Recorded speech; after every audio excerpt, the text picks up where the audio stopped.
శంఖం సముద్ర మథన సమయంలో పాల సముద్రం నుండి బయటకు వచ్చినప్పుడు దానిని శ్రీ మహావిష్ణువు ధరించాడు. దానికే పాంచజన్యం అని పేరు. దాని తర్వాత వచ్చిన లక్ష్మీదేవిని కూడా స్వామి స్వీకరించాడు. ముందుగా శంఖం, దాని వెంటే లక్ష్మీదేవి రావటంతో శంఖాన్ని లక్ష్మీదేవి అన్నగారిగా వర్ణిస్తారు. ఈ శంఖంలో 2 రకాలు ఉన్నాయి. ఒకటి దక్షిణావృత శంఖం, రెండవది వామావృత శంఖం. దక్షిణావృత శంఖం కుడివైపు తెరుచుకొని ఉంటుంది, తెల్లటి రంగులో ఉంటుంది.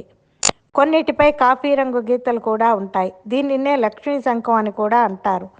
ఎడమవైపు తెరుచుకొని ఉండే శంఖాన్ని వామావృత శంఖం అంటారు. దేవి భాగవతం, బ్రహ్మవైవర్త పురాణం, మహాభారతం అను శాసనిక పర్వంలలో తెలియజేసిన దాని ప్రకారం శంఖం ఇంట్లో ఉండి తీరాలి. లక్ష్మీ నివాస స్థానం శంఖం. పూజా మందిరంలో శంఖం లేని చోట ఐశ్వర్యం ఉండదు, సంపదలు వృద్ధి చెందవు.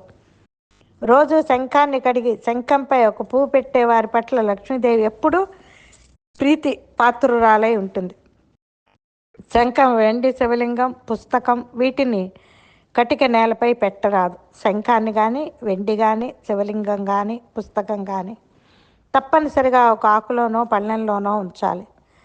శంఖం ఇంట్లో ఉంటే దుష్టశక్తులు ఆ దరిదాపులకు రావు. శంఖంలో నీరు నింపి సూర్యుడికి దారపోస్తే కంటికి సంబంధించిన రోగాలు తగ్గుతాయి. దేవుడి గదిలో శంఖం, దానిలో నీరు నింపి ఉంచటం వల్ల శుభాలు జరుగుతాయి.